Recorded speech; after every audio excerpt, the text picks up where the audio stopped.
Welcome to the Abundant Accountant Podcast, where all accountants come to learn all the ways to grow your firm. And when you're in doubt, I am here to help you out. So if you're ready to learn and ready to grow your firm, then you're in the right place to sharpen your skills and increase your revenue.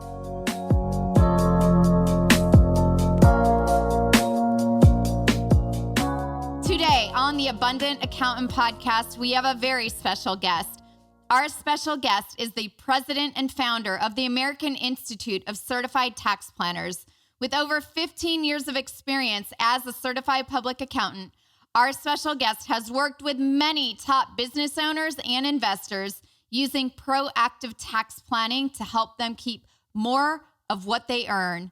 Our special guest is a keynote speaker, teacher, best-selling author, and a mentor to tax professionals across the U.S. So before we get into today's episode, I am eager to discover more about those of you who listen to every single episode. And if you're wondering how you can do this, I'd like to just take a moment to extend an invitation for you to subscribe and leave a written review on iTunes so I can keep delivering the content that you want and love. When I read those reviews, I am going to take that review and highlight it on a future episode right here on the Abundant Accountant Podcast. So again, please subscribe and leave a written review for the show. As many of you know, sharing is caring.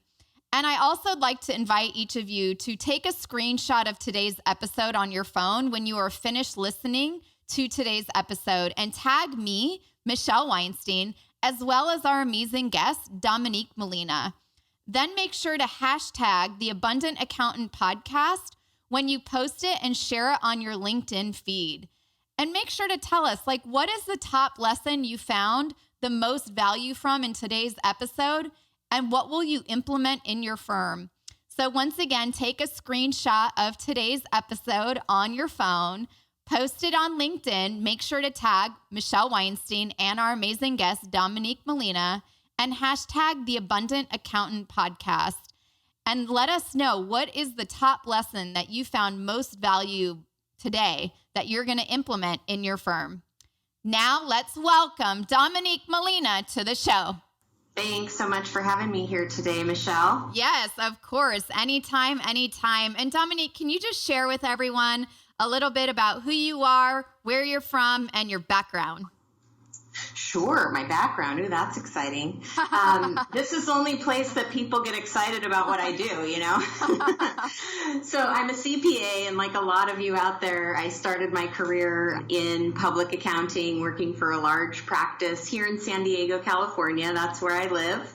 And like a lot of people, kind of grew frustrated with some of the constraints of public accounting, long hours, mediocre pay, and no life, really. And so I thought the cure to all of those problems was just to start my own practice, and didn't take long before I realized I had the same exact problems, only they were magnified because now I have to take care of other people that are working for me too. So I really set out to do my business a different way. And what I've found over the years is that focusing on tax reduction has been a great way for me to adopt value pricing, really shrink the number of clients that I work with. I work with just 26 clients now, but most people would be surprised to learn how much I make because it's very lucrative. And now I spend most of my time actually working for a nonprofit. It's a small organization here in San Diego. It's called the American Institute of Certified Tax Planners, and I help CPAs, enrolled agents, and attorneys do the same thing in their practice, get licensed in tax planning, learn how to deliver real value to people, get paid a lot more than industry standard, so-called, and lead a much better life. So I'm really happy to be here today, and I'm excited about our topic too. Yes, we are discussing a very, very important topic today. Well, I would say every topic on the Abundant Accountant Podcast is very important, but this one is for sure. And it's, what are some of the best ways to get and attract higher net worth clients for, an accounting firm? And I think you've done a really great job at that. And a lot of accountants that I've worked with, right, in my courses or whenever they're saying, Michelle, how do I get those higher net worth clients into my portfolio? I'm sick of dealing with the low price clients that, come to me and they only want to know what I charge. And then they always tell me I'm too expensive. And, I get it because, you and I have dealt with the same thing. But really, what are those things that we need to do as accounting professionals to increase the value of high net worth clients in our firms? And in today's show, that's what really we're going to be talking about. The top 3 reasons you might not be attracting those people, and what do you need to do to attract them? So I'm very excited for this topic. Yeah, I am too. So we're going to talk about the top 3 things that you might be doing that actually repels affluent business owners from wanting to work with you. And then we're going to talk about the top 4 things you can do to actually attract them into your business. All right, well, let's get into it. What's the first one that's repelling people away, from everyone listening right now, where you're like, man, I'm not attracting those clients that I really want? Yeah, the number one reason is because you're probably not offering something of high enough value to attract those people. Mm-hmm. When you think about it, if you're offering to do a tax return, or if you're offering to do payroll, or you're offering to do bookkeeping, you join hundreds of thousands of others all offering the same thing. So the first step in changing that around is to really identify what it is that you can offer. And I said, what can you offer if you don't currently offer it to attract a high value client? And so with my background, what I've found works very well is advanced tax reduction. Let's say I have a client, it's not even that much money really. They make $500,000 a year or $1 million a year. If I can come in and save $100,000, $200,000, or $300,000 for them every year off of their tax bill using proven, tested, and approved, court-tested, IRS-approved techniques, they're pretty happy with that, and they definitely want to work with me. Okay, that's step number 1. Offering something different. Yeah, offering something high value. If you want high net worth clients, you have to offer high value. So you got to identify what that is first. And Dominique, what does the definition of value mean to you? Yeah, value really is about, what somebody is getting. It's the results. What results am I helping to create? I got a really common request last week that I know a lot of you have gotten before, and that is the old CPA letter. American Express was going to cut my client's spending limit, and he can't afford to do that. He relies on his American Express. And so American Express said, get a letter from your CPA that says how much you make. Well, I could certainly follow an hourly billing model where I just bill for a half hour of my time to prepare the letter. But in looking at, wait a minute, what is this actually going to allow this person to do? I can charge $1,500 for that letter.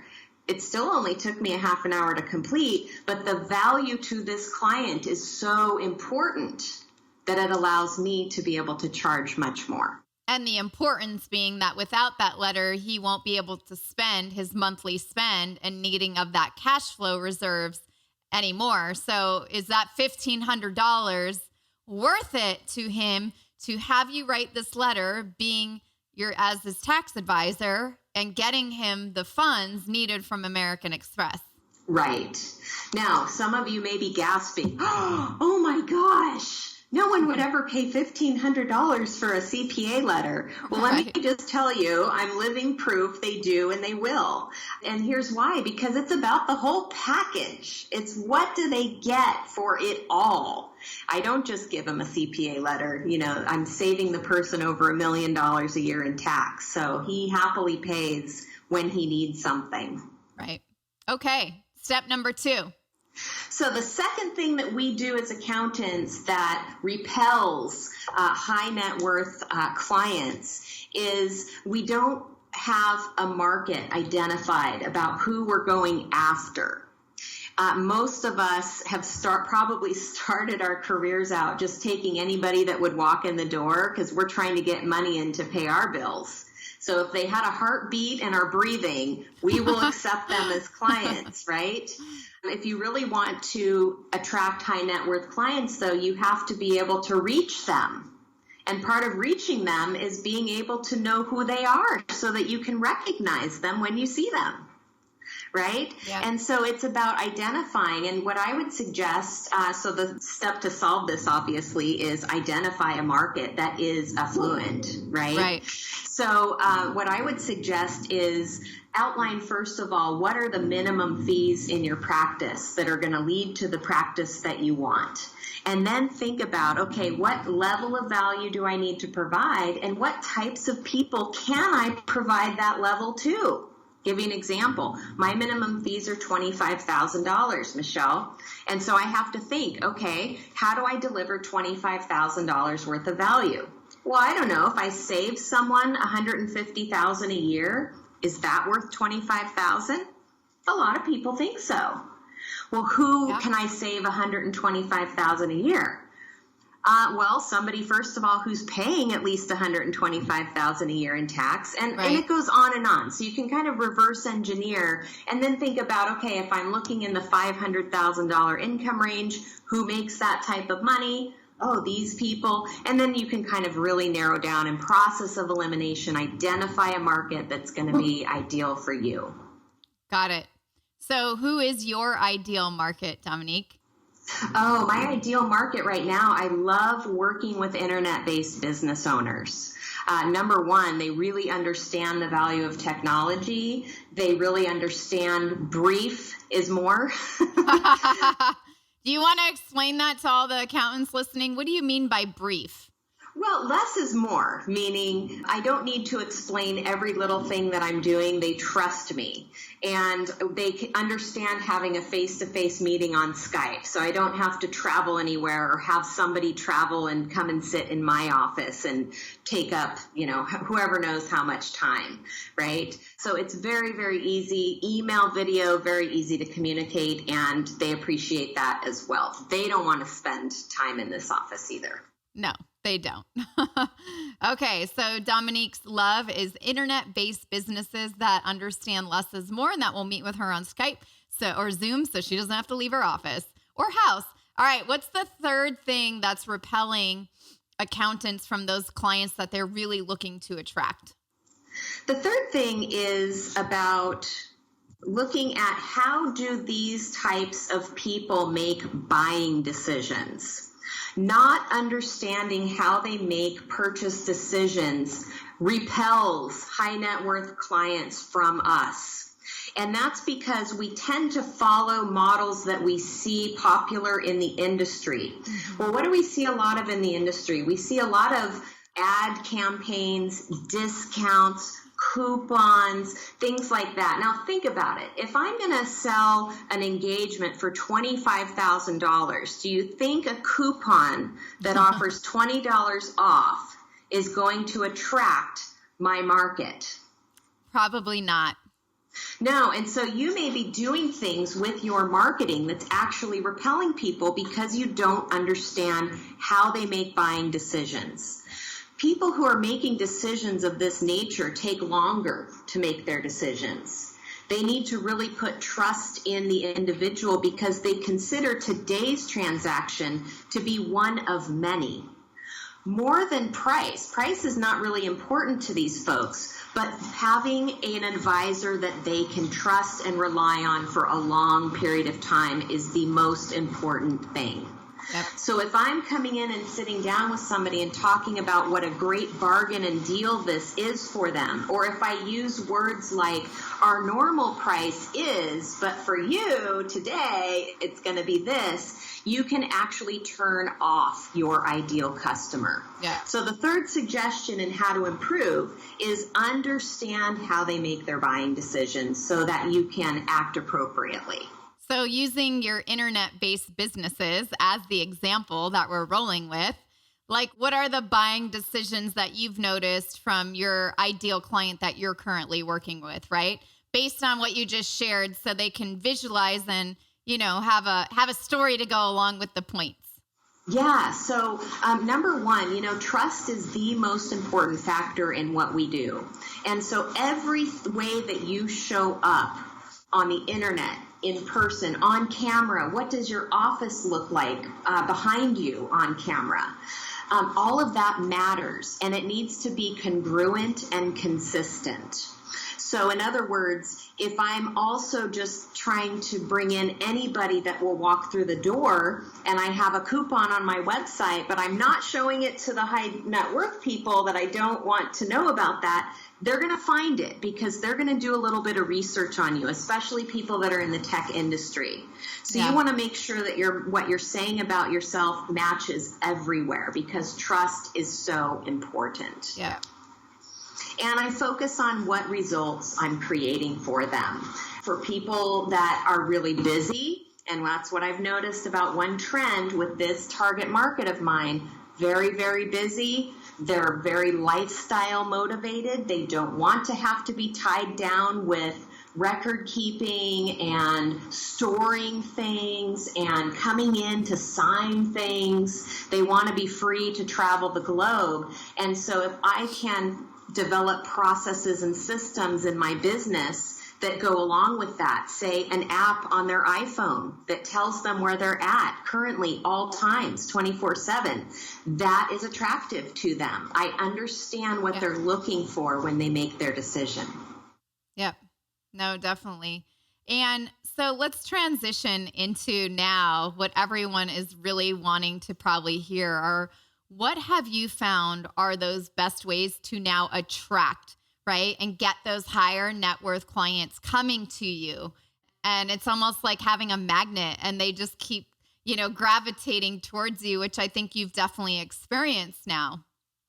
Right. So I would say, just to kind of recap the 3 suggestions I have. Number 1 is, first of all, identify what value it is that you bring to the table. Right. The second thing is identify the ideal market to go after. The third thing is to understand how they make buying decisions. Right. And the fourth suggestion I have is know where to find them. Know where to find them. So a great example I have for you is to look for people that also target your same market. That may be a financial advisor. That may be a banker. That may be a service provider that consults with online coaches or that develops technology for people in the online marketing space. It might be people who sell medical equipment to doctors, for example. It may be cost remediation specialists for dentists. You want to identify who those other people are and then tag team it. Meet with them, find people that are going to click with you, and then see how you can co-market together to have them doing some of the heavy lifting. Because I'll tell you, I'm not the best at sales. So when I can turn that over to a real pro that's also going to win from when we get a client together, that's been the most impactful way for me to attract high net worth clients. Awesome. So how have you met? So we can give some real life examples, some of your internet-based clients. Yeah, it starts with going where they hang out. So there's several high-profile conferences every year. They're live and in person. And being able to set up, and I know you're a big fan of this, Michelle, but being able to tag the person on social media, suggest, hey, I'm going to be there too. Can we grab a coffee? I'd love to meet you in person. Can I just grab and shake your hand? Can we coordinate a time to meet in a place? Because sometimes these events are so big, it's crazy. The nice thing about identifying a market, and you don't have to have just one, for example. So I have multiple targets that I work with a lot of chiropractors and a lot of doctors. Once you are in and accepted in that community, the referrals are crazy, because you become a specialist in dealing with issues that they are dealing with on a daily basis. You understand what they go through. And that's very, very important, and also something that they're looking for when they're looking to work with someone that they trust. Yes, for sure.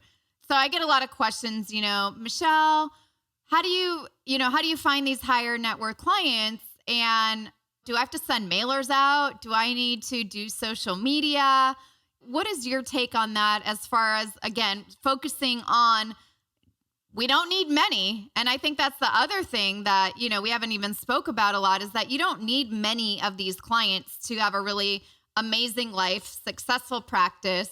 But what's your opinion on, social media and, I talk to a lot of these people and they're like, I need to do my social media first, or I need to get out a thing of mailers. And I'm like, no, you actually don't. But let's hear it from you, the expert. Yeah, again, that goes back to understand how your market makes their buying decisions. Right. If you picture it, is somebody going to select somebody to pay $25,000 to that they've never met, that they just got a letter in the mail about? Most likely not. Right? In fact, the higher net worth you go, the more relationship driven they are. They want to get a referral from someone they know, or they want to get to know you as well. And so you have to then use mediums that are acceptable to them. So don't waste your money on that stuff if your market is not going to respond to that. Now, if you're looking for people that are transactional, they want the best deal that they can. They want to get in, they want to get out. Gosh, those folks respond very well to the coupon, to the discount, to a mailer, right? If your market is not on social media, why bother doing social media? Right? So let's say that you have a primarily older market, although I guess a lot of older people now, the demographic is for Facebook anyway, it's getting much older. Yeah. But if they're not using social media, then don't waste resources on that, right? Understand where they are. Maybe perhaps I'll tell you one thing, in the techie space, there are message forums. There are message forums that are not taking place on social media, but are found elsewhere online that are groups, and you can join those groups and start to build that relationship. And I think that's a really key point because, as you know, I do talk and work with a lot of accountants, and I hear it all the time. Michelle, I'm not an extrovert like you are. I'm very introverted. And I think what you're saying for each of you listening, that's an introvert, which might be a lot of you. The message board idea that Dominique is sharing is one of the best ways because you don't even need to go out and meet them. Mm-hmm. Yeah, I'll say I'm totally an introvert. Right? Totally. Right. Now, what I do for a living requires me to be extroverted at times, which means I have to take good care of myself because I find it very draining. So I'll go take a long nap after this interview today, Michelle. But, that's where I think others can come in handy by partnering with others. So if that's just not your thing, but you understand that that's how your market makes their decisions, maybe they're high networkers. Yeah. Let's say you're targeting people in the real estate industry, Realtors tend to be very extroverted. They go to tons of networking events. That's where you can meet them very easily. So tag team with somebody else who is extroverted, that really gets energy from doing those types of events, and partner on that so that you can benefit without having to go against the grain so much. And then have to take a nap like Dominique's going to after this. So, I know we talked about referrals. That's a really big one. With these higher net worth clients, right? There's a lot of accountants that I've personally spoke with, and I get this question a lot. Michelle, should I charge for that consultation, or should I give it away for free? What is your opinion on that? Really from coming from the place that the larger the value, the greater the relationship must be with that new prospect sitting in front of you. Right. So you mean, what's my opinion on the F word? The F word. Yes. I had to bring up the F word. If we have Dominique Molina here today as a special guest, we better talk about the accounting F word. I don't like giving anything away for free, and I'm sure everybody listening doesn't like to give it away for free either, but we do it all the time, right? Yes. We do it. And one of the primary reasons that accountants give things away for free is because we think that the buyer is looking to see if we know what we're talking about. And so as a way of demonstrating that we know what we're talking about, we will just blurt out all kinds of information. And let me tell you, it is no different than owning a 7-Eleven and having somebody come in, get their favorite drinks and snacks, and walk right out the door. and you saying, and with my blessing, right? That's giving away your intellectual inventory.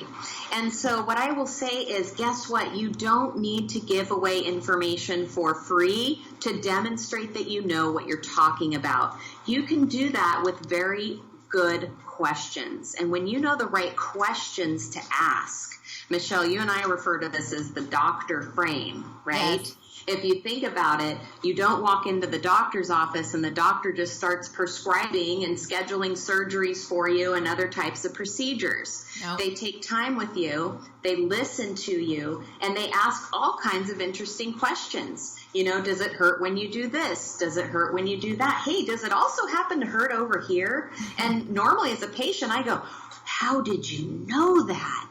That's crazy, right? Right? What that does is it builds trust and confidence in the doctor's abilities. And when we can do that, you know, I was meeting with somebody yesterday who's a certified tax planner, and her question was, she got a client that called in and said, I'm going to start a new limited partnership, and it's going to be a holding company. We're also going to have an S-Corp that's going to buy and sell real estate and also make other investments. Can you set this up for me?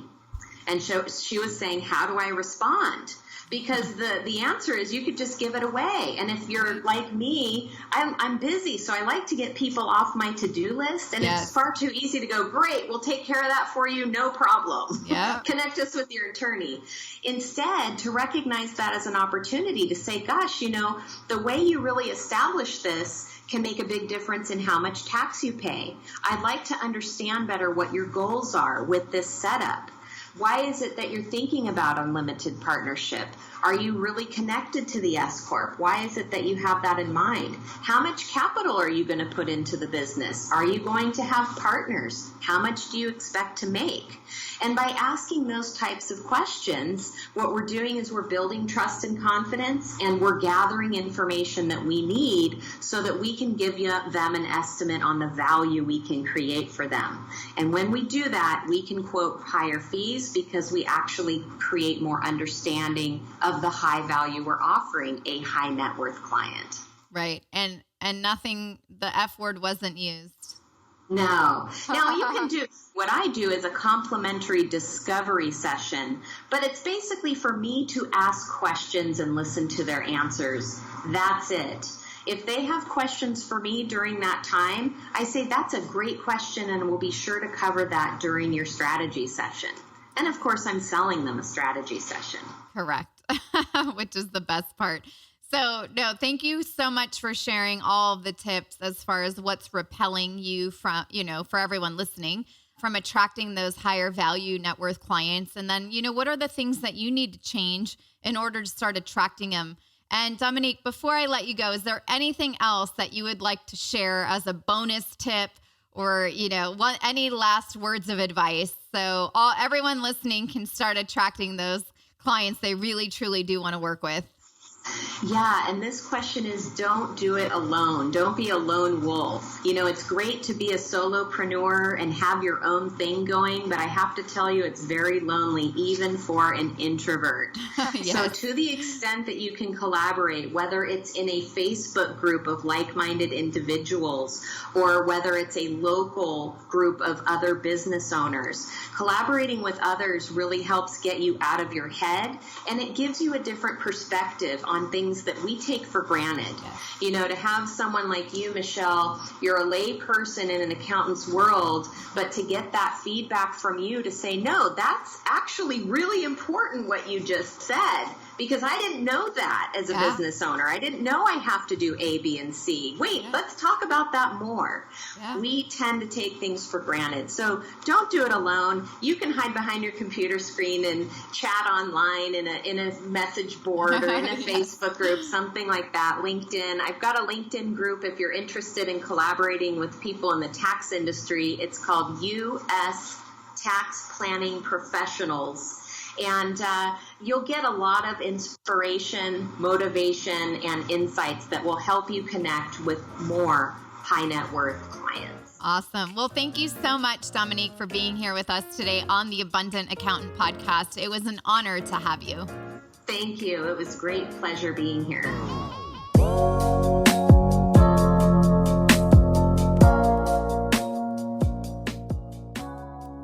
Thank you all so much for listening today on the Abundant Accountant podcast. It was such an honor to be here with each of you and talking about this really key topic. And I would also love to know if the Abundant Accountant podcast has helped you in your firm. Please send me an email and share with me your story. I want to hear about it and I'll share it with others. So you can email me at hello@thepitchqueen.com. Once again, hello@thepitchqueen.com, and send me your success stories on how the Abundant Accountant podcast has helped you in your firm. And also, if you're an accounting professional, which I know you are because you're listening, and you're sick of chasing clients, or you're sick of attracting those lower value clients, or maybe you're just sick and tired of not really getting paid for your knowledge and worth like Dominique was sharing, it's not your fault. And I understand because no one's been training you on really how to fix these problems. So if you would like to set up a free discovery session, remember there's nothing free ever, right? Head on over to theabundantcall.com to schedule your coaching session with myself and my team. You must have been in business a minimum of 2 years and also have a lot of clients that maybe you're wanting to attract more of those higher value clients, but just are not converting them. So again, I can help you, really attract those ideal clients coming to you so you can ultimately build the dream practice that you really love. So once again, head on over to theabundantcall.com to schedule your coaching session with us. Thank you so much for listening and have an amazing day.